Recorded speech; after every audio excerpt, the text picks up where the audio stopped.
Hello, my dear friends. Welcome to my channel. Don't forget to like, share, subscribe, and press the bell icon.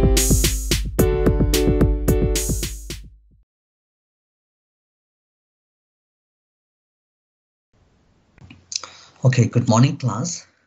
Today again we'll continue the discussion.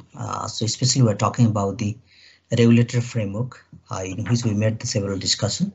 यसका केही अंशहरू summarise फर्ममा धेरै कुराहरू चाहिँ हामीले discussion गरिसकेका छौं. And today I would like to continue the same thing. जस्तो प्रिभियस डिस्कसनबाट चाहिँ बाँकी रहेको अंशहरूलाई चाहिँ हामी सो डिस्कसन गर्छौं. त्यो भित्र हामीले ब्रिफली चाहिँ जनरल बिजनेस लेजिस्लेसनहरू के छ नेपालमा भनेर सो प्राइभेट फर्म रजिस्ट्रेसन्स एक्ट को कुराहरू गर्यौं 1958 को. Similarly we discuss about the partnership act 1964. त्यसको एकदमै माइनर प्रोभिजनहरुको बारेमा डिस्कसन गरेका थियौं. लेबर रिलेटेड लेजिस्लेसन्सहरुमा चाहिँ हामीले बोनस एक्ट का कुराहरू डिस्कसन गर्यौं. सर्टेन प्रोभिजन्सहरु के छ लगायतका कुराहरू चाहिँ त्यहाँनिर डिस्कसन गरेका थियौं. फाइनान्स एन्ड इन्भेस्टमेन्ट लेजिस्लेसन्स भनेर जस्तो फिटाका कुराहरू त्यसमा चाहिँ केही कुराहरू हामीले जस्तो त्यहाँ चाहिँ ट्याक्ससँग रिलेटेड कुरा हुन सक्छ. त्यो कुराहरुमा चाहिँ हामीले थोरै चर्चा गरेका थियौं. यो चाहिँ प्रिभियस डिस्कसनको एउटा समरी हो. आज चाहिँ हामी जस्तो बाँकी डिस्कसन्सहरु चाहिँ अगाडि बढाउँछौं. जस्तो आजको पार्ट अफ डिस्कसन चाहिँ हिजो डिस्कसन गरेको समरीको अलिकति थोरै एक्सटेन्सन हो. त्यसमा चाहिँ हामीले आज फिटाको डिस्कसन गर्छौं 1992. त्यसका चाहिँ मेजर प्रोभिजन्सहरु के छन् त भन्ने कुराहरु यद्यपि यहाँहरु फेमिलियर नै छ मलाई चाहिँ लाग्छ यो टपिक्सहरुमा चाहिँ. त्यसकै फर्दर डिस्कसन कन्टिन्युटी हामी गर्छौं. अब जसलाई हामी foreign investment and technology transfer act 1992 जसलाई फिटा व्हाट इज फिटा भनेर अब पनि सोध्न पनि त्यसरी पनि सोध्न सक्छ एक्जाम पोइन्ट अफ भ्यूबाट चाहिँ. Basically talking about this the act, यो एक्टले चाहिँ नर्मली फरेन इन्भेस्टमेन्ट र टेक्नोलोजी ट्रान्सफरको कन्सेप्टलाई चाहिँ बेस मानेर त्यसको इम्पोर्ट त्यसको युज कसरी गर्न सकिन्छ भन्ने एंगलबाट चाहिँ यसलाई डेभलप गरेको छ. त्यसको लागि जस्तो फरेनर्सहरु यदि नेपालमा आउनु पर्यो, लगानी गर्नु पर्यो, टेक्नोलोजीको ट्रान्सफर गर्नु पर्यो भने पनि त्यस्तो अब भनौं न कस्तो कन्डिसन्सहरुमा चाहिँ त्यो लगानीहरु अथवा चाहिँ टेक्नोलोजीहरुको ट्रान्सफर गर्न सकिन्छ भन्ने प्रोभिजन्सहरु चाहिँ सामान्यतया यसमा डिस्कसन गरेको छ. Definitely those who are making the investment हैन जसले चाहिँ इन्भेस्टमेन्ट गरिरा हुन्छ जस्तो फरेन कन्ट्रीजबाट they do expect the return from their investment. अब यहाँ चाहिँ टेक्नोलोजी ट्रान्सफरको पनि कुरा छ जस्तो यहाँ चाहिँ सँगसँगै छ इन्भेस्टमेन्टको मात्र होइन. And since we are talking about technology transfer यो चाहिँ प्रविधिको हस्तान्तरण अथवा टेक्नोलोजी ट्रान्सफरलाई चाहिँ हामी कसरी पनि बुझ्छौं भन्दाखेरि it does not merely represent the transfer of the physical technology. भनेको what I mean to say is that यसले चाहिँ भौतिक हुन्छ नि त्यो फिजिकल टेक्नोलोजीहरु मेसिन्स इक्विपमेन्टहरु चाहिँ एक ठाउँबाट अर्को ठाउँमा शिफ्ट गर्नलाई मात्र सो त्यो एंगलबाट मात्र टेक्नोलोजी ट्रान्सफरको कुरा चाहिँ डिफाइन गर्न खोजिरा छैनौं. कुनै प्रोसेस हुन सक्छ, मेबी कुनै फर्मुला हुन सक्छ, way of doing the things हुन सक्छ. If this things are imported from the one country to the next country, विशेष गरी नेपाल कन्टेक्स्टमा हामी डिस्कसन गरिरहेका छौं. यदि नेपालले यस्ता खालका प्रविधिहरु अथवा कुनै फर्मुलाहरु चाहिँ हामीले यस्तो चाहिँ एडप्ट गरेको छ, युज गरेको छ भने अब यसको मोडल फरक हुन सक्छ. त्यो लाइसेन्सिङ प्रोसेसबाट हुन सक्छ अथवा फ्रेन्चाइजिङ मोडलबाट हुन सक्छ अथवा डिफरेन्ट काइन्ड अफ द कन्ट्र्याक्टको थ्रुबाट हुन सक्छ. सो के त भन्दा एउटा चाहिँ जस्तो एउटा प्यारेन्ट कम्पनीको चाहिँ फर्मुलाज प्रोसेसहरु चाहिँ जस्तो होस्ट कन्ट्रीको सो बिजनेस अर्गनाइजेसन्सले अथवा चाहिँ होस्ट कन्ट्रीले युज गर्छ भने त्यसलाई पनि हामी चाहिँ टेक्नोलोजी ट्रान्सफर भनेर भन्न सकिन्छ. As we are talking about the foreign investment and technology transfer act जस्तो एउटा चाहिँ यसले के भनेको छ भन्दाखेरि जस्तो इन्भेस्टमेन्टलाई नेपालमा भित्राउने एउटा चाहिँ माहौल बनाउने यसको क्राइटेरियाजहरु मेन्सन गरेको छ, त्यो प्रोभिजन्सहरुको डिस्कसन गरेको छ. बट एउटा इम्पोर्टेन्ट कुरा चाहिँ के छ भन्दाखेरि where there is no possibility of making the investment, जहाँ चाहिँ विदेशीहरुले लगानी गर्न नपाउने ठाउँहरु हुन सक्छन् जस्तो हामीले अस्ति नै पनि डिस्कसन गरेका थियौं. जस्तो केही पोल्ट्री फार्महरु, टुरिज्म बिजनेसहरु भयो, के त्यस्ता रेस्ट्रिक्टेड एरियाजहरु छन्, हेयर कटिङ सेक्टर्सहरु भयो हैन, टेलरिङका सेक्टर्सहरु भयो. So these are the few areas. त्यो एरियाजहरुमा चाहिँ जस्तो इभन त्यस्ता खालका कयौं एरिया हुन सक्छ. यो रिप्रेजेन्टेटिभ एरियाको मात्र कुरा गरे जहाँ चाहिँ विदेशीहरुले लगानी गर्न पाउँदैनन्. इभन त्यस्तो सेक्टर्समा पनि टेक्नोलोजी ट्रान्सफर चाहिँ पोसिबल छ and they can easily transfer the technology त्यो एरियामा पनि छ है भन्ने कुरा छ। अब यो एक्टको हिसाबले थोरै डिस्कसन गरौँ।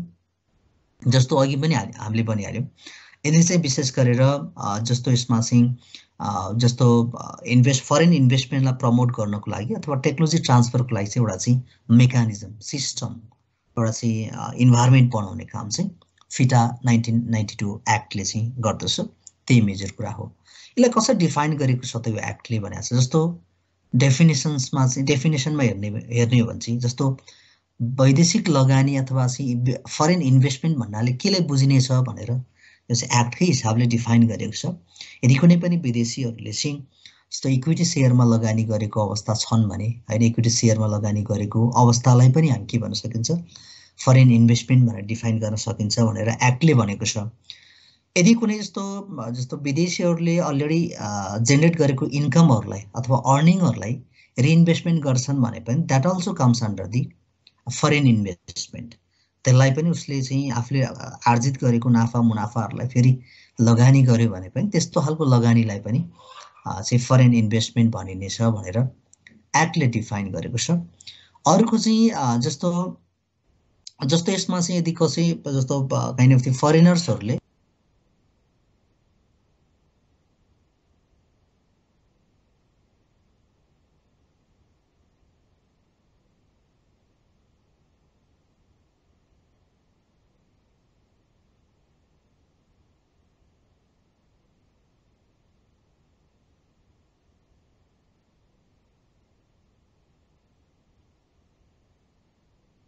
सो हामीले के भनिरहेछौँ भने जस्तो कुनै पनि लोनको फर्ममा हुनसक्छ। जस्तो ऋणको रूपमा चाहिँ यदि जस्तो फन्डहरू ट्रान्सफर गरेको छ भने त्यस्तो खालको फन्डहरूलाई पनि इभन इन्भेस्टमेन्टको रूपमा चाहिँ मनन गरिनेछ अथवा कन्सिडर गर्नेछ भन्ने खालको कन्सेप्टहरू छ।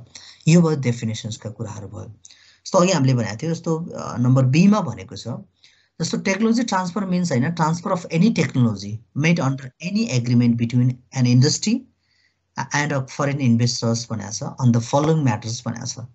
जस्तो use of any technological rights होइन भनेको के त भन्दाखेरि जस्तो चाहिँ प्रविधिको हस्तान्तरण भनेर चाहिँ केलाई जनाउने छ भनेर यसले डिफाइन गरेको छ भने जस्तो यसमा चाहिँ कुनै पनि इन्डस्ट्री र फरेन इन्भेस्टर्सको बिचमा भएको सम्झौताको अनुरूप चाहिँ निम्न अवस्थामा गरिएका जस्तो प्रविधिको हस्तान्तरणलाई चाहिँ टेक्नोलोजी ट्रान्सफर भनिनेछ भनेर डिफाइन गरेको छ। जस्तो use of any technological rights होइन, कुनै पनि जस्तो टेक्नोलोजीसँग रिलेटेड राइट्सहरू डेभलप कन्ट्रीमा अथवा कुनै पनि कन्ट्रीमा अलरेडी युजमा भएका चिजहरूलाई चाहिँ एडप्ट गर्न सक्ने अवस्था रह्यो। अनि कुनै मैले अघि भने जस्तो फर्मुलाहरू भयो, जस्तो कुनै वर्किङ प्रोसेसहरू हुनसक्छ, यसको पर्टिकुलर सिस्टम्स हुनसक्छ, प्रोसेस हुनसक्छ, त्योहरू भयो। इभन प्याटेन्ट टेक्निकल नोहाउको कुराहरू भयो। यी सबैलाई चाहिँ यी यस्ता कुराहरू चाहिँ एउटा कन्ट्रीबाट अर्को कन्ट्रीमा सिफ्ट हुन्छन्, ट्रान्सफर हुन्छ भने त्यसलाई चाहिँ हामी टेक्नोलोजी ट्रान्सफर भनिनेछ भनेर डिफाइन गरेको छ। जस्तो इभन जस्तो फरेन ओनरसिपको चाहिँ ट्रेडमार्कहरू युज गर्यो भने पनि that is also consider as the के त टेक्नोलोजी ट्रान्सफरको रूपमा चाहिँ लिइएको छ। यसमा चाहिँ जस्तो कुनै पनि विदेशीहरूबाट चाहिँ जस्तो टेक्निकल अथवा चाहिँ कन्सल्टेन्सी म्यानेजमेन्ट होइन, इभन मार्केटिङ सर्भिसेसहरू प्राप्त गरिन्छ भने पनि त्यो चिजलाई पनि जस्तो foreign investment and technology transfer अन्तर्गत नै यसलाई डिफाइन गरेको छ। विशेष गरेर टेक्नोलोजी ट्रान्सफरकै कन्सेप्टको अन्डरमा चाहिँ एक्टले चाहिँ डिफाइन गरेको छ। यो भयो जस्तो हामीले भनिरहेछौँ कि यो चाहिँ लगभग नर्मल्ली एउटा लगानीको वातावरण बनाउनको लागि एउटा मेकानिजम हो होइन, ऐनको रूपमा चाहिँ यसलाई इस्टाब्लिस गरेको छ।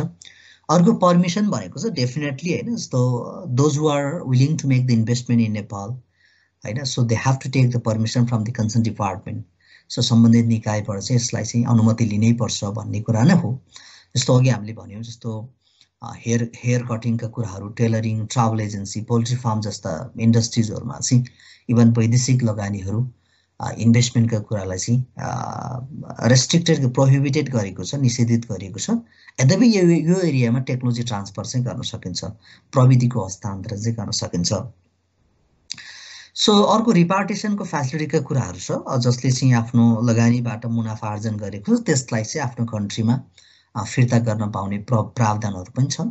यदि कुनै पनि वैदेशिक लगानीकर्ताहरूले चाहिँ आफ्नो सेयरहरू बेचबिखन गर्यो, सेल आउट गर्यो भने त्यस्ता खालका जस्तो सेयरहरू सेल आउट गरेर प्राप्त गरेका रकमहरूलाई आफ्नो स्वदेशमा फिर्ता लान पाउने प्रावधानहरू रहेको छ।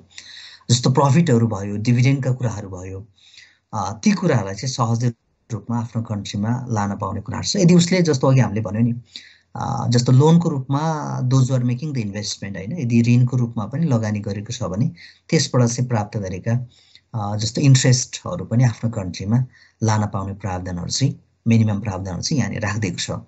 अर्को भिजाको प्रोभिजन्सका कुराहरू गरेको छ भनेको डिफ्रेन्ट क्याटेगोरिजहरूमा चाहिँ जस्तो त्यो फरेन इन्भेस्टर्सहरूलाई चाहिँ भिजाको प्रोभिजन्सहरू छ। इभन नन टुरिस्ट भिजा अथवा बिजनेस भिजाहरू भनेर, रेजिडेन्सियल भिजाहरू भनेर, सो डिफ्रेन्ट क्याटेगोरिजमा चाहिँ so government of Nepal can provide the facilities to the so foreign investors.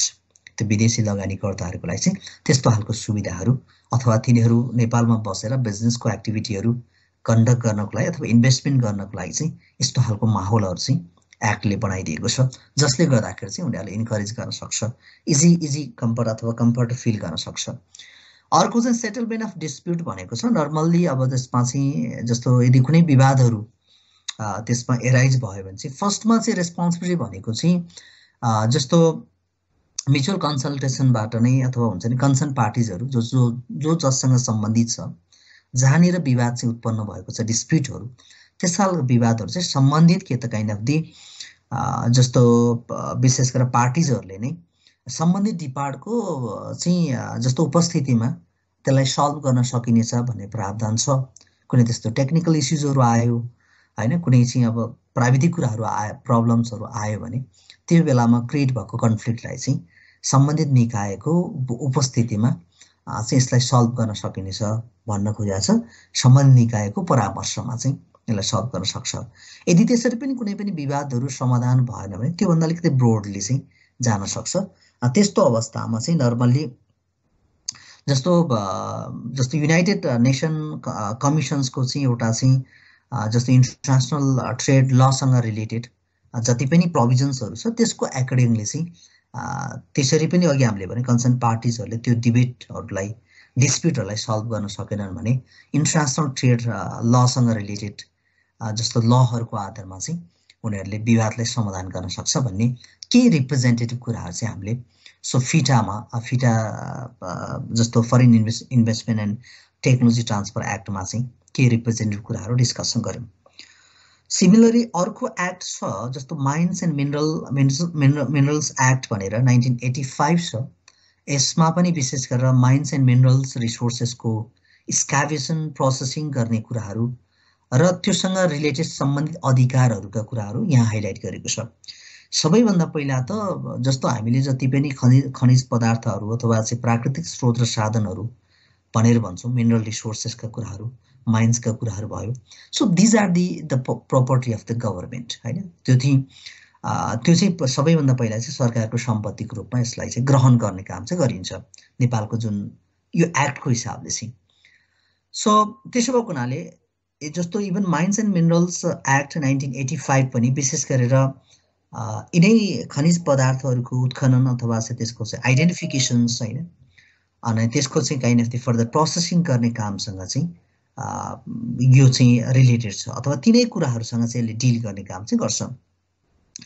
So यसलाई पनि डिफाइन गरेको छ। जस्तो अब जस्तो माइन्स एन्ड मिनरल्स भन्नाले कस्तो खालको वस्तुहरूलाई चाहिँ माइन्स एन्ड मिनरल्स भनिनेछ भन्ने कुरा पनि एक्टको एङ्गलबाट डिफाइन गरेको छ। यद्यपि हामी फेमिलियर छौँ।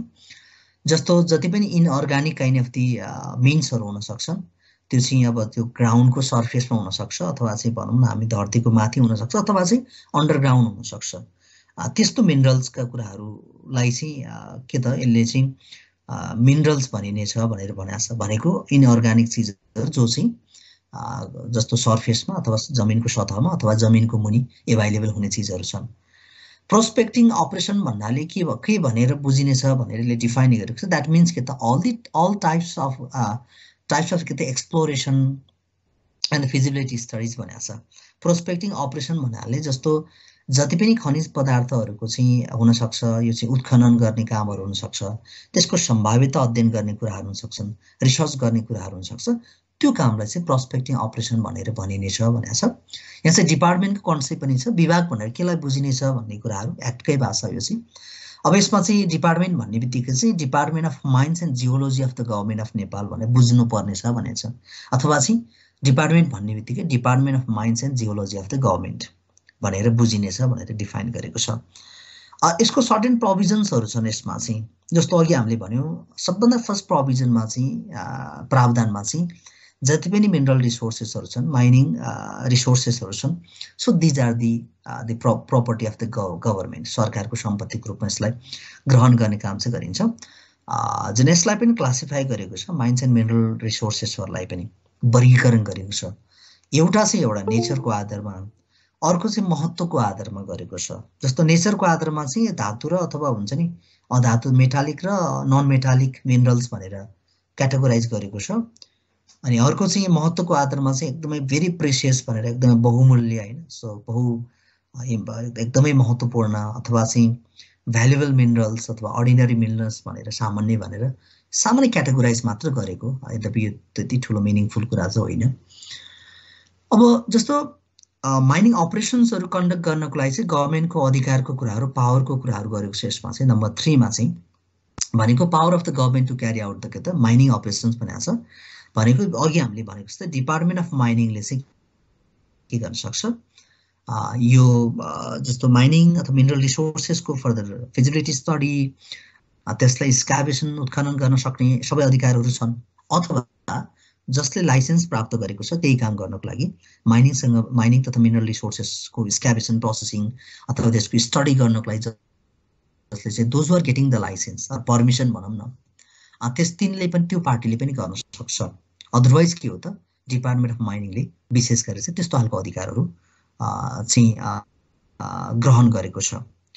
अर्को इन्भाइरोमेन्टल इफेक्टका कुराहरू गरेको छ। भनेको जति पनि जस्तो हामीले माइनिङ एन्ड मिनरल रिसोर्सेसहरूको स्क्याभेसन भनौँ अथवा यसको फर्दर प्रोसेसिङ भनौँ, इन्टायर एक्टिभिटिजहरू जे जति क्रियाकलापहरू कन्डक्ट गरिरहेको हुन्छ, त्यो क्रियाकलापहरू गरिरहने बेलामा चाहिँ कुनै पनि नकारात्मक एडभर्स इफेक्टहरू चाहिँ पर्न भएन त्यो इन्भाइरोमेन्टमा चाहिँ, होइन। इन्भाइरोमेन्टलाई डिप्लेसन हुने खालको, डिस्ट्रक्सन भनौँ न, डिटोरियोरेसन हुने कन्डिसन्सहरू चाहिँ क्रिएट हुन भएन। भनेको हामीले चाहिँ आज होलमा हामीले बुझ्ने भाषामा भन्नु पर्दाखेरि चाहिँ इन्भाइरोमेन्टमा कुनै पनि नकारात्मक असरहरू चाहिँ माइनिङ अथवा मिनरल रिसोर्सेससँग रिलेटेड एक्टिभिटी गर्दाखेरि कुनै पनि जस्तो व्यवधानहरू, डिफिकल्टिजहरू चाहिँ अथवा नकारात्मक असर चाहिँ पर्न हुँदैन भन्ने कुरा। त्यस्तो भयो भने सो त्यो चाहिँ कन्डिसन्स हेरेर सो गभर्मेन्ट अथवा डिपार्टमेन्ट, यसको सम्बन्धित निकायले चाहिँ यसलाई फर्दर डिसिजन लिन सक्छ, त्यसलाई प्रोहिबिट गर्नको लागि अथवा अरू कुनै काइन्ड अफ त्यो एउटा डिसिजन्सहरू लिन सक्छ। अर्को स्पेसल प्रोभिजन भनेको छ। यसमा चाहिँ स्पेसल प्रोभिजनमा चाहिँ के भनेको छ भन्दाखेरि अघि हामीले डिस्कसन गरेको जस्तै अब यो सम्बन्धित निकायले के गर्न सक्छ, अब कुनै पनि एउटा जस्तो माइनिङ कुनै पनि ठाउँमा भएको जस्तो माइनिङ अथवा मिनरल रिसोर्सेसहरूको स्टडी अथवा फर्दर प्रोसेसिङ, स्क्याभेसन, उत्खनन गर्ने कामहरू चाहिँ के गर्न सक्छ, निषेधित गर्न सक्छ। अब हुनसक्छ उसले चाहिँ कल्चरल हेरिटेजमा आउन सक्ने प्रब्लम्सहरूलाई कन्सिडर गरेर हुन सक्छ, अथवा अरू सेभरल काइन्ड अफ प्रब्लम्सहरूलाई कन्सिडर गरेर के हुन सक्छ, अथवा नेसनल इन्ट्रेस्टको हिसाबले हुन सक्छ, अथवा चाहिँ नेगेटिभ अथवा हार्मफुल अघि भने जस्तै नकारात्मक असर पर्ने हिसाबले हुन सक्छ। कुनै पनि एउटा एरिया, कुनै पनि एउटा चाहिँ के त, कुनै पनि ठाउँको माइनिङ अपरेसनहरू चाहिँ यसले चाहिँ के गर्न सक्छ, निषेधित गर्न सक्छ, त्यसको फर्दर एक्टिभिटीहरू त्यो माथि गर्नको लागि चाहिँ। अर्को एक्सपोर्ट अफ मिनरल्स भनेको छ। मिनरल रिसोर्सेसहरूको एक्सपोर्ट गर्न सकिन्छ कि सकिँदैन भन्ने कुराहरू छ। त्यो चाहिँ नेसनल इन्ट्रेस्टमा डिपेन्ड हुन सक्छ, राष्ट्रको एउटा चाहिँ स्वार्थमा अथवा चाहिँ आवश्यकतामा भर पर्न सक्छ। यदि कुनै मिनरल रिसोर्सेसहरू चाहिँ देशभित्रै अब खपत गर्नुपर्ने अवस्था छ, हामीलाई पनि पुगिरहेको अवस्था छैन त्यसको युटिलाइजेसन, कन्ज्युम्सन भने, त्यस्तो अवस्थामा चाहिँ सो गभर्मेन्टले के गर्न सक्छ, रेस्ट्रिक्सन क्रिएट गर्न सक्छ, आवश्यक किसिमको एक्सपोर्टहरूलाई ब्यान गर्न सक्ने अवस्था चाहिँ छ है। रोयल्टी एन्ड अदर चार्जेस भनेको छ। अब त्यो चाहिँ नर्मल्ली लाइसेन्सीहरूले चाहिँ रोयल्टीहरू पे गर्ने अथवा सर्टेन जस्तो गभर्मेन्टले अथवा डिपार्टमेन्टले सम्बन्धित निकायले तोकिएको फीहरू चाहिँ डिपार्टमेन्टलाई बुझाउनुपर्छ भन्ने प्रावधानै हो यसमा पनि। सो मिनरल डेभलपमेन्ट सेन्टर्स भनेको छ। फर्दर जस्तो माइनिङ अथवा चाहिँ मिनरल रिसोर्सेसहरुको फर्दर प्रमोसनको लागि हैन डेभलपमेन्टको लागि चाहिँ जस्तो मिनरल्स डेभलपमेन्ट सेन्टरको परिकल्पना पनि गरेको छ यो भित्र चाहिँ। अर्को चाहिँ license for the mining operation भनेको छ। यद्यपि अघि हामीले डिस्कसन गरेकै कुरा छ भनेको अब जस्तो कुनै पनि यस्तो यसमा चाहिँ डिपार्टमेन्ट हुन सक्छ अथवा चाहिँ अर्गनाइजेसन्स हुन सक्छ जस्तो माइनिङ अपरेसन्सहरु कन्डक्ट गर्नको लागि चाहिँ सम्बन्धित निकायबाट डिपार्टमेन्टबाट चाहिँ परमिसन अथवा लाइसेन्स प्राप्त गर्नुपर्छ भनेको छ। त्यस जसको लागि चाहिँ फर्स्टमा अप्लाई गर्नु पर्यो अनि त्यसपछि जस्तो सम्बन्धित निकायले त्यसको आवश्यक छानबिन गरिसके पछाडि चाहिँ जस्तो लाइसेन्स दिने नदिने भन्ने कुराको डिसिजन गर्छ। त्यसपछि मात्र एलिजिबल क्यान्डिडेटहरुको लागि चाहिँ लाइसेन्सहरु ग्रान्ट गर्ने काम चाहिँ गर्छ। अब त्यसमा चाहिँ जस्तो इभन सर्टेन कुराहरुको एक्जामिनेसन गर्न सक्छ, फाइनान्शियल स्ट्रेन्थ हेर्न सक्ला, टेक्निकल क्यापेसिटीहरु हेर्न सक्ला अथवा काइन्ड अफ अरु क्वालिफिकेसनका मिनिमम प्यारामिटर्सहरु हेर्न सक्छ। त्यसको आधारमा चाहिँ डिपार्टमेन्टले डिसिजन गरेर लाइसेन्स प्रोवाइड गर्ने अथवा नगर्ने डिसिजन्सहरु गर्न सक्छ। सो यसमा अब कति टाइमको लागि चाहिँ हैन त्यस्तो माइनिङ अपरेसनहरु गर्न पाउने भन्ने कुराहरु यी सबै डिपार्टमेन्टको अधिकार भित्र रहे। उले दिने अधिकारका कुराहरु भयो लाइसेन्सीलाई, त्यो सबै कुरा चाहिँ यो भित्र आउँछ। अब एक्सकाभेसनको लागि अधिकारको कुराहरु छ अथवा उत्खननको लागि हैन भनेको जस्तो लाइसेन्सीले के गर्न सक्ने भो फर्दर खनिज पदार्थहरुको उत्खनन गर्ने अधिकारहरु प्राप्त गर्न सक्छ। अब लाइसेन्सहरुलाई रिन्यू गर्नुपर्ने प्रावधानहरु छ। प्रत्येक वर्ष चाहिँ माइनिङ अपरेसनको लागि चाहिँ जसले लाइसेन्सहरु प्राप्त गरेको छ त्यो चाहिँ प्रत्येक वर्ष रिन्यू गर्नुपर्छ भन्ने प्रावधान छ। अब पिरियड अफ एक्सकाभेसन भनेको छ। अब यसमा चाहिँ यो चाहिँ के हो त भन्दाखेरि जस्तो मिनरल रिसोर्सेसहरु अथवा चाहिँ को कन्डिसन्सहरु नेचरहरु अथवा चाहिँ कस्ता खालको टेक्नोलोजीहरुको रिक्वायरमेन्ट हुन सक्छ हैन यसको क्यापिटल रिक्वायरमेन्टको जुन प्याटर्न हुन सक्छ त्यसबाट चाहिँ उनीहरुले जस्तो लगानी चाहिँ कति टाइम भित्र रिटर्न हुन सक्छ भनी सबै कुरालाई मनन गरेर के गर्न सक्छ जस्तो चाहिँ जस्तो खनिज पदार्थहरुको उत्खनन कति टाइमको लागि गर्ने भन्ने कुरा निर्धारण गर्न सक्छ। त्यो प्रावधानहरु यो भित्र छ। जस्तो एउटा चाहिँ अर्को जस्तो power to keep weapons for the security भनेको छ। भनेको यसमा चाहिँ सामान्य परिकल्पना यो एक्टले कहाँनिर गरेको छ भने कुनै पनि एउटा चाहिँ जस्तो माइनिङ अथवा चाहिँ मिनरल रिसोर्सेसको सँग रिलेटेड एक्टिभिटीहरु कन्डक्ट गर्ने जस्तो इन्डस्ट्री हुन सक्छ, अर्गनाइजेसन हुन सक्छ। तिनीहरुले आफ्नो सुरक्षाको लागि चाहिँ हतियारहरु राख्न पाउने भन्ने एउटा छ। लाइसेन्सीले चाहिँ के गर्न सक्छ आफ्नो सुरक्षाको लागि, लाइफको सुरक्षाको लागि अथवा चाहिँ प्रपर्टीको सुरक्षाको लागि चाहिँ आवश्यक पर्ने जस्तो वेपन्सहरु चाहिँ राख्न पाउने भनेको छ। यसमा चाहिँ हुन सक्छ कुनै चाहिँ एउटा चाहिँ हुन सक्छ त्यसमा विशेष गरेर चाहिँ हुन्छ नि आफ्नो प्रोटेक्सनको लागि चाहिँ अथवा सुरक्षाको लागि भनेर यसलाई मिसयुज नहुने गरेर त्यस्ता खालको वेपन्सहरु चाहिँ प्रयोग गर्न पाउने अथवा चाहिँ युज राख्न पाउने प्रावधानहरु छ। अब यसमा चाहिँ इन्स्पेक्सन एन्ड इन्भेस्टिगेसनको कुराहरु छ। भनेको यसमा चाहिँ सामान्यतया यसलाई अनुगमन गर्ने कामहरु, अनुसन्धान गर्ने कामहरु, मोनिटरिङ गर्ने कामहरु चाहिँ सम्बन्धित निकायले गर्न सक्छ अथवा चाहिँ एक्सपर्टहरुको मार्फतबाट चाहिँ के त डिपार्टमेन्टले गराउन सक्छ। सो त्यो कुराहरु हो। अर्को पेनाल्टीको कुराहरु छ। जस्तो जरिवानाहरु चाहिँ कस्तो अवस्थामा हुन सक्छ भन्दाखेरि यदि कसैले चाहिँ परमिसन बिना यस्ता खालका माइनिङ अथवा मिनरल रिसोर्सेसको उत्खनन गर्यो, प्रोसेसिङ गर्यो भने त्यस्तो अवस्थामा पनि उसको अपरेसनहरु अथवा जति पनि जस्तो यो खनिज पदार्थहरुसँग रिलेटेड क्रियाकलापहरु गरिरहेको छ त्यस्ता खालको उद्योगहरुलाई अथवा चाहिँ यो काम बन्द गराउन सक्ने प्रावधानहरु छ। र अर्को भनेको चाहिँ यदि उसले प्रयोग गरेका इक्विपमेन्ट्सहरु हुन सक्छ, मेसिन्सहरु हुन सक्छ, जति पनि इन्स्ट्रुमेन्ट्स हुन सक्छ अथवा कुनै वस्तुहरु हुन सक्छ त्यसलाई सिज गर्न सक्ने अधिकारहरु छ। त्यो सिजहरु गर्न सक्छन्। र यसमा चाहिँ यदि फाइनहरु भनेको छ जस्तो यदि फाइन चार्ज गर्नु पर्यो भने चाहिँ सायद यसमा पनि अमेन्ड हुँदै होलान्। जस्तो यहाँ अहिलेसम्म हामीले एभाइलेबल भएको इन्फर्मेसन अनुसार चाहिँ पेनाल्टी जस्तो फाइनान्शियल पेनाल्टीकै रूपमा हेर्ने भने चाहिँ जस्तो 100,000 रुपैयाँ भन्दा नबढ्ने गरेर उलाई चाहिँ फाइन गराउन सक्छ भनेको छ। यद्यपि नेपालको कानुनहरुमा फाइनको हिसाबले कतिपय फाइनहरु निकै नोमिनल अथवा निकै लो पनि देखिन्छ जसले गर्दाखेरि क्रिमिनल एक्टिभिटिजहरु अनइथिकल एक्टिभिटिजहरु चाहिँ बढेको पनि देखिन्छ। यहाँ चाहिँ लगभग 1 लाख रुपैयाँसम्मको जरिवानाको परिकल्पना गरेको छ यो भित्र चाहिँ। अनि अर्को चाहिँ के त, यदि त्यो खालको क्रियाकलापहरू जस्तो माइनिङ अथवा मिनरल रिसोर्सेसहरूको उत्खनन गर्नुको कारणले गर्दाखेरि कुनै खालको ड्यामेजहरू भएको छन् भने, क्षति पुगेको छ भने त्यसलाई पनि कम्पेन्सेट गराउन सक्ने प्रावधान छ पेनाल्टी अन्तर्गत चाहिँ। त्यो जरिवाना कारबाहीको अन्तर्गतमा यो खालका सामान्य कुराहरू चाहिँ गर्न सक्छन्। यो पनि के भयो, रिप्रेजेन्टेटिभ डिस्कसन भयो विशेष गरेर माइन्स एन्ड मिनरल्स एक्टको अन्तर्गतमा चाहिँ। अर्को हामीसँग फेमिलियर टपिक छ patent design and trademark act भनेर 1965 छ यसमा पनि, र यो भित्र पनि हामीले सामान्य प्रावधानहरूको डिस्कसन गर्छौँ। जस्तो patent design and trademark act 1965 भित्र चाहिँ जस्तो यहाँहरूले मार्केटिङमै पढ्नुभएको ट्रेडमार्कका कुराहरू भयो, डिजाइनका कुराहरू भयो होइन, प्याटेन्टका कुराहरू हो। यसमा चाहिँ नर्मल्ली के हो त, सो सामान्यतया इन्टेलेक्चुअल प्रपर्टीहरूको प्रोटेक्सन कसरी गर्ने भन्ने कुरा चाहिँ यो एक्टले परिकल्पना गरेको छ। हामी बौद्धिक सम्पत्ति भन्छौँ होइन, त्यो बौद्धिक सम्पत्तिहरूको संरक्षण गर्ने कामहरू चाहिँ जस्तो यो एक्टले परिकल्पना गरेको छ। यो एउटा लिगल प्रोभिजन हो होइन, जस्तो कुनै पनि संस्थाको कुनै पनि व्यक्तिले क्रिएट गरेको जस्तो नयाँ चिजहरू हुनसक्छ, अघि हामीले भने जस्तै फर्मुला हुनसक्छ, कुनै कम्पनीजले युज गरेको डिजाइन हुनसक्छ, ट्रेडमार्कहरू हुनसक्छ। ती सबै चिजहरूलाई चाहिँ आफ्नो प्रपर्टीको रूपमा डिफाइन गर्ने, इन्ट्रोड्युस गर्ने अवसरहरू चाहिँ यो एक्टले दिन्छ।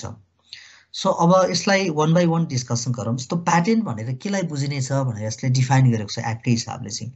प्याटेन्ट भनेर चाहिँ जस्तो कुनै पनि एउटा चाहिँ युजफुल इन्भेन्सनहरू होइन, जस्तो नयाँ आविष्कारहरू हुनसक्छ अथवा त्यो चाहिँ युजफुल हुनु पर्यो, त्यो चाहिँ त्यस्तो खालको इन्भेन्सनहरूलाई चाहिँ इन्भेन्सनलाई चाहिँ प्याटेन्टको कन्सेप्टभित्र डिफाइन गरेको छ।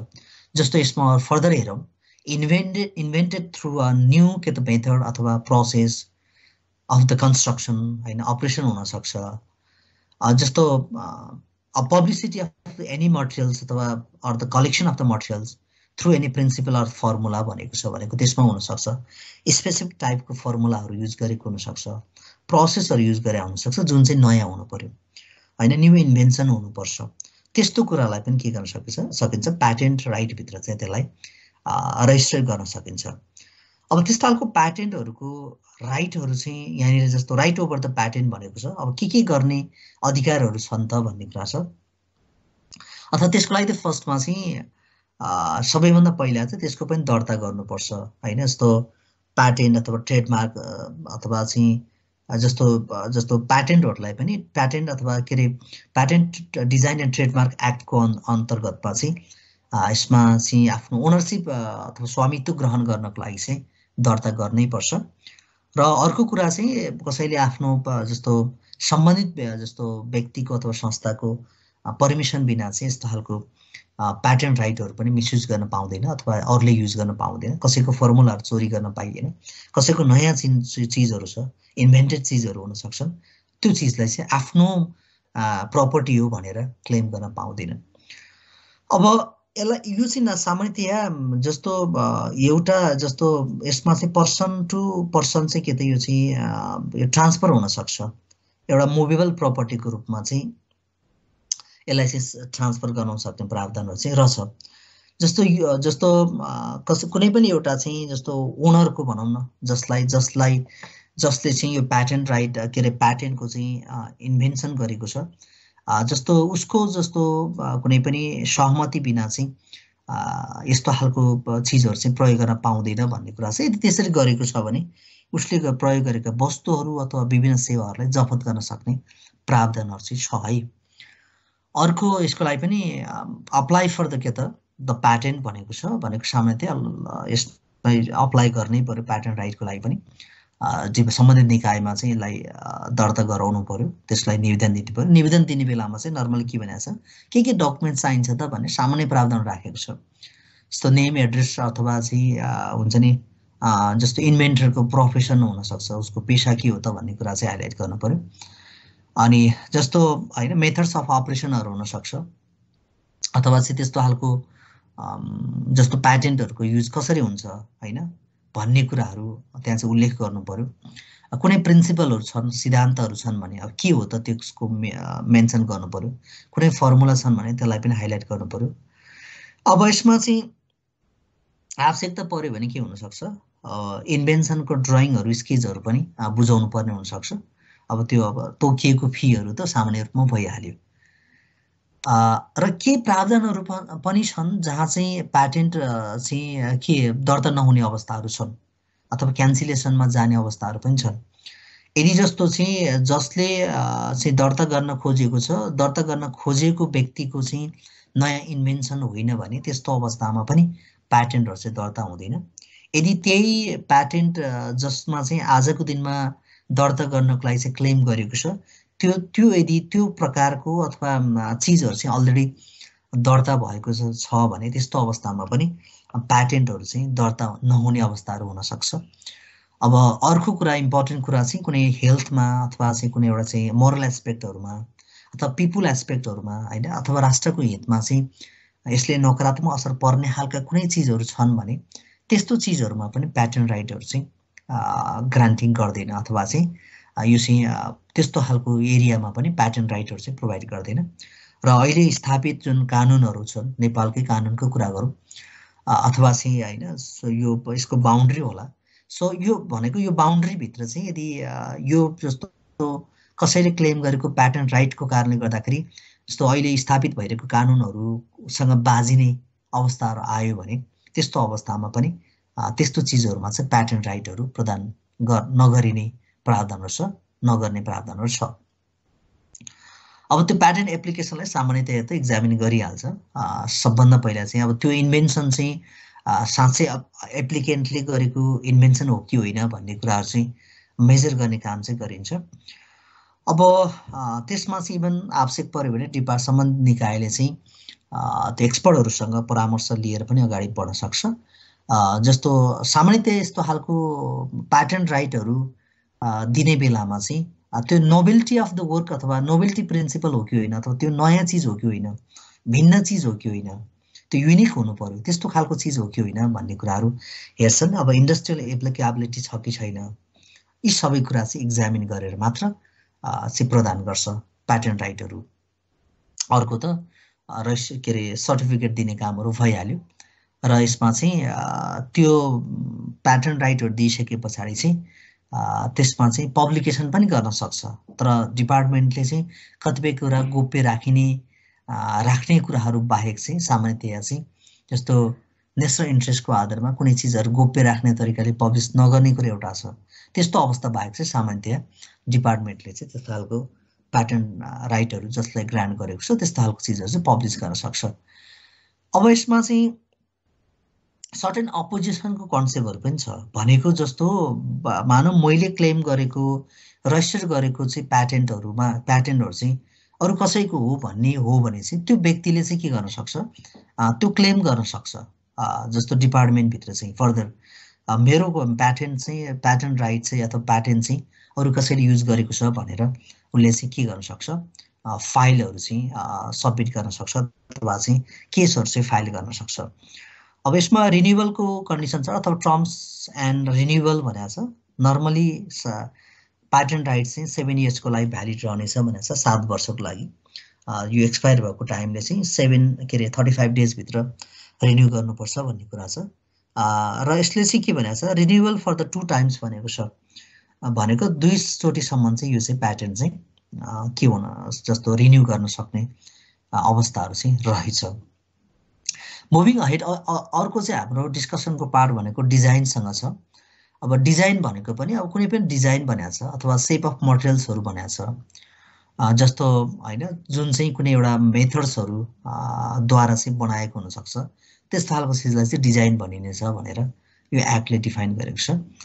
अब यसको पनि राइटहरूकै कुराहरू छ, अलमोस्ट हामीले प्याटेन्ट राइटकैमै कुरा गरेको जस्तै गरेर सामान्यतया जुन यो डिजाइनको पनि ओनरसिपहरू चाहिँ ट्रान्सफर गर्न सकिन्छ। तर जस्तो यसमा चाहिँ अरूको डिजाइनहरू युज गरेर कसैले चाहिँ आफ्नो वस्तु तथा सेवाहरू चाहिँ प्रयोग गर्न पाउँदैन, त्यो प्रावधान त सामान्य कुरा नै रह्यो।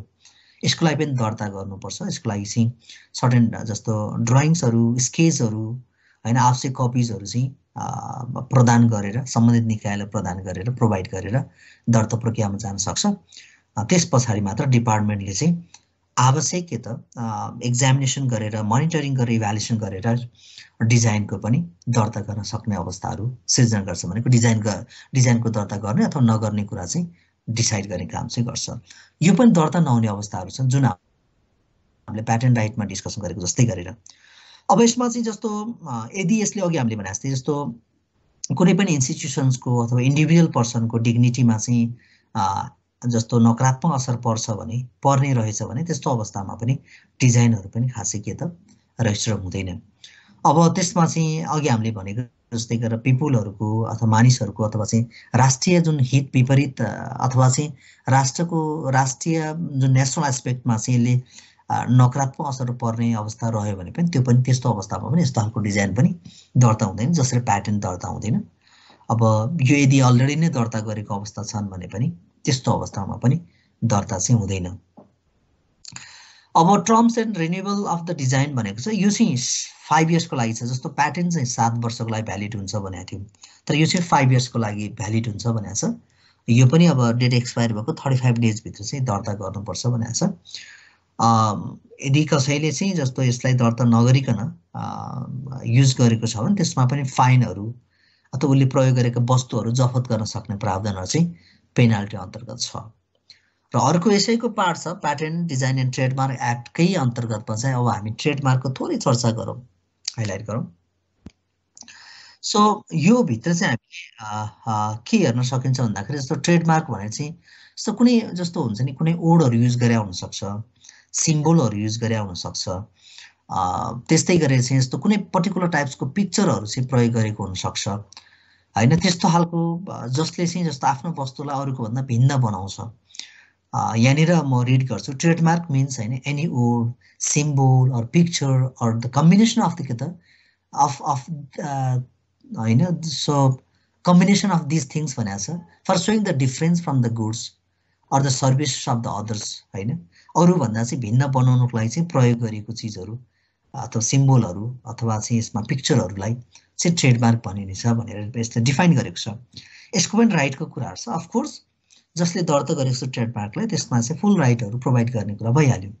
यसलाई पनि अरूले मिसयुज गर्न पाइँदैन, अरूको सिम्बोलहरू चाहिँ होइन जस्तो प्रयोग गर्न पाइएन, अरू कम्पनीजहरूको चाहिँ जस्तो चिन्हहरू प्रयोग गर्न पाइएन। तर ओनरसिप चाहिँ ट्रान्सफर हुनसक्छ भनेर चाहिँ यसमा चाहिँ ट्रान्सफर हुन सक्ने अवस्था चाहिँ छ। अब यसको लागि पनि अब अप्लाई गर्नु पर्यो। जस्तो सम्बन्धित निकायमा चाहिँ जस्तो उसले चाहिँ विशेष गरेर उसका सर्टेन प्रावधानहरूलाई चाहिँ फुलफिल गर्दै के गर्नु पर्यो यसको लागि निवेदन दिन सकिन्छ। जस्तो ट्रेडमार्कको मोडेल कस्तो रहनेछ भन्ने जसको 3-4 कपी चाहिँ डिपार्टमेन्टलाई बुझाउनुपर्छ लगायतका अरू चिजहरू रिक्वायर्ड चिजहरू चाहिँ सबमिट गरेर डिजाइनको लागि ट्रेडमार्कको लागि पनि दर्ता प्रक्रिया चाहिँ अगाडि बढाउन सकिन्छ। अर्को चाहिँ यो पनि रिफ्युजल हुन सक्ने अवस्थाहरू छ भनेको यो पनि दर्ता नहुने अवस्थाहरू भनेको चाहिँ यदि यसले पनि नकारात्मक असर पार्ने अवस्था भयो, यदि यो अलरेडी दर्ता भएको अवस्था छन् भने त्यस्तो अवस्थामा पनि यो दर्ता हुँदैन। जस्तो यसमा चाहिँ अरू पर्सनको अथवा अर्गनाइजेसनको ट्रेडमार्कलाई अथवा गुडविललाई असर पर्ने खालको अवस्था छन् भने पनि त्यस्तो अवस्थामा पनि ट्रेडमार्कहरू चाहिँ अथवा त्यस्तो चिन्हहरू सिम्बोलहरू चाहिँ दर्ता हुँदैन।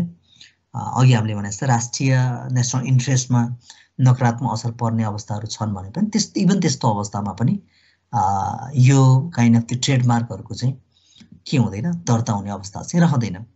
र यसमा चाहिँ जस्तो सम्बन्धित अर्को प्रावधानहरू छ जस्तो सम्बन्धित के अरे गभर्मेन्टले चाहिँ वस्तु तथा सेवाहरूलाई चाहिँ यो प्रयोजनको लागि चाहिँ वर्गीकरण गर्न सकिनेछ भन्ने प्रावधानहरू छ यसमा चाहिँ।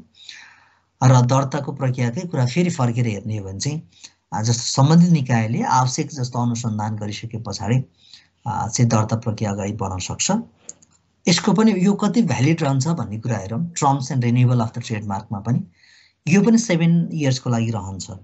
जस्तो अघि हामीले जो भन्यौँ जस्तो प्याटेन्ट र ट्रेडमार्क चाहिँ 7 वर्षको लागि भ्यालिड हुँदो रहेछ। सो डिजाइन चाहिँ 5 इयर्सको लागि भ्यालिड हुँदो रहेछ भनेर बुझ्दा सजिलो नै होला। त्यो पनि अब डेट एक्सपायर भएको 35 डेजमा चाहिँ के गर्नुपर्छ यसलाई रिन्यू गर्नुपर्छ भनेको छ।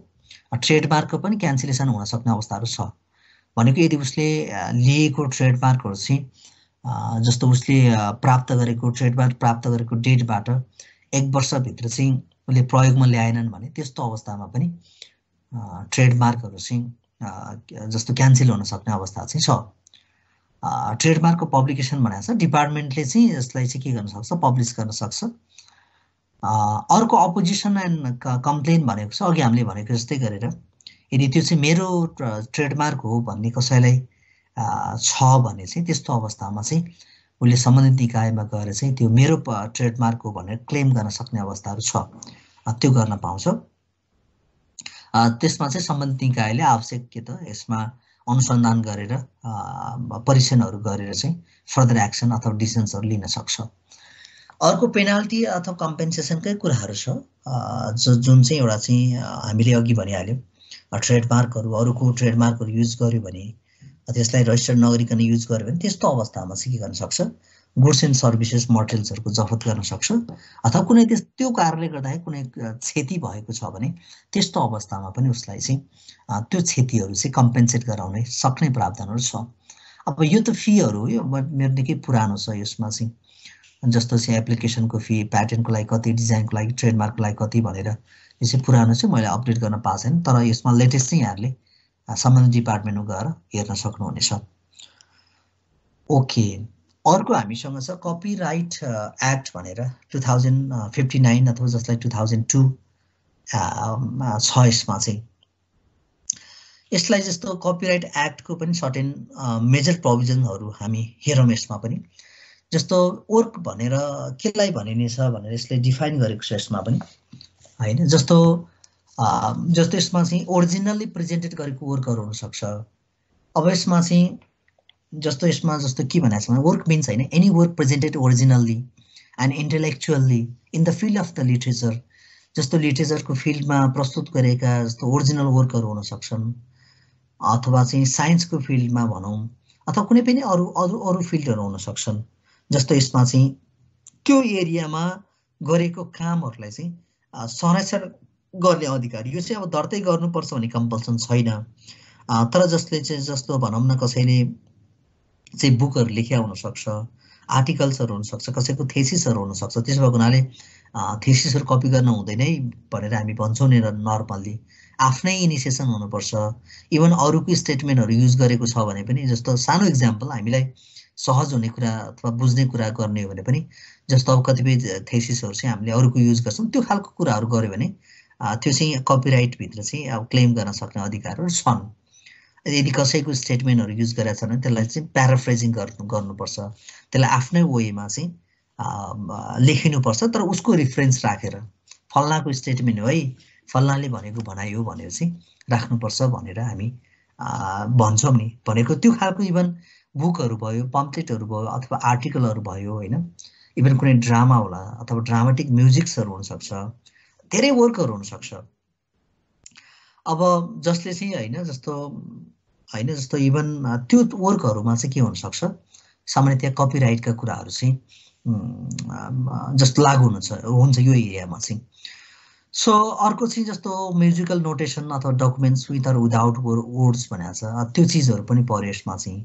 अडियो भिजुअल वर्कहरू भयो, आर्किटेक्चरल के त डिजाइनहरू भयो, फाइन आर्ट्सहरू भयो, पेन्टिङ्स होइन, सेभरल थिङ्स आर देयर होइन। यस्तो फोटोग्राफीका कुराहरू छन् यसमा होइन, अप्लाइड आर्ट्ससँग रिलेटेडहरू कुराहरू भयो, कम्प्युटर प्रोग्राम्सहरू भयो। यी सबै कुरा चाहिँ के त चाहिँ नर्मल्ली चाहिँ वर्कभित्र चाहिँ राखिएको छ होइन। जस्तो त्यो वर्कहरूमा चाहिँ के त उसले चाहिँ विशेष अधिकारहरू प्राप्त गर्न सक्छ। अब अर्को कुरा चाहिँ जस्तो अथर्स भन्नाले कसलाई बुझिनेछ भनेर भनेको छ यसमा चाहिँ एक्टको हिसाबले। यसमा बुकमा भएको भन्दा मैले थोरै अलिकति बढी इलाबोरेट गरेको छु, थोरै मटेरियल्सहरू राख्ने कोसिस गरिरहेको छु यसमा चाहिँ। जस्तो अथर मिन्स होइन person who creates a work as refer to in clause above भनेको छ। भनेको अब अथर भन्नाले माथि उल्लेखित जस्तो कामहरू जसले गरेको छ त्यसलाई चाहिँ अथर भनिनेछ भनेर भनेको छ। अर्को अडियो भिजुअल वर्क भन्नाले केलाई बुझिनेछ भनेर भनेको छ यसमा चाहिँ। अडियो भिजुअल वर्क भन्नाले चाहिँ जस्तो सिनेमाटोग्राफिक वर्कहरू भयो, जसलाई चाहिँ हेर्न सकिन्छ होइन, अथवा चाहिँ त्यो साउन्डहरूको मार्फतबाट अथवा चाहिँ साउन्ड नभइकन जसलाई देख्न सकिन्छ, त्यस्तो कुरालाई चाहिँ त्यस्तो कुराहरूलाई चाहिँ अडियो भिजुअल वर्क भनिनेछ भनेको छ। जस्तो फोटोग्राफिक वर्क भनेर चाहिँ यसलाई फर्दर डिफाइन मात्र गरेको हो। फोटोग्राफिक वर्क भनेर चाहिँ केलाई बुझिनेछ भनेर यो एक्टले डिफाइन गरेको छ। त्यो वर्क भनेको चाहिँ जस्तो वर्क प्रोड्युस बाई द के त produce by using the light or any other के त radiation photography taken from any audio visual work होइन shall not be considered as the के त photographic work but as a part of the के त concerned audio visual work भनेर भनिन्छ भनेर भनेको छ यसमा चाहिँ। अब साउन्ड रेकर्डिङ भनेर केलाई भनिन्छ भनेको छ भन्दाखेरि साउन्ड रेकर्डिङ भनेको चाहिँ it means the act of recording of the sound of any के त performance recorded in any manner भनेको छ एन्ड विथ एनी के त मेथड्स भनेको छ कुनै पनि विधिद्वारा चाहिँ के गरेको रेकर्डहरू कुनै पर्फर्मेन्सलाई गरेको रेकर्डहरू भनौँ न त्यसलाई चाहिँ जस्तो साउन्ड रेकर्डिङ भनेर भनेको छ यसमा चाहिँ। यसमा इकोनोमिक राइटको कुराहरू गरेको छ आर्थिक लाभको कुराहरू अथवा त्योसँग जोडिएको अधिकारको कुराहरू छ यसमा चाहिँ। अरू फर्दर चाहिँ भनेको कपिराइट अन्तर्गतमा चाहिँ जस्तो यसमा चाहिँ जस्तो इकोनोमिक राइट भन्नाले चाहिँ the right given on the के त कपिराइट ओनर होइन जसले चाहिँ कपिराइट ओनरलाई दिएको जुन अधिकारलाई नै के भनेको छ यसमा चाहिँ इकोनोमिक राइट भनेको छ यसमा चाहिँ। सो कपिराइट ओनर भनेको चाहिँ के हो त भन्दाखेरि त्यो चाहिँ अथर अफ वर्क हो जसले वर्कलाई क्रिएट गरेको छ पर्फर्म गरेको छ तिनीहरूले भनिनेछ भनेको छ।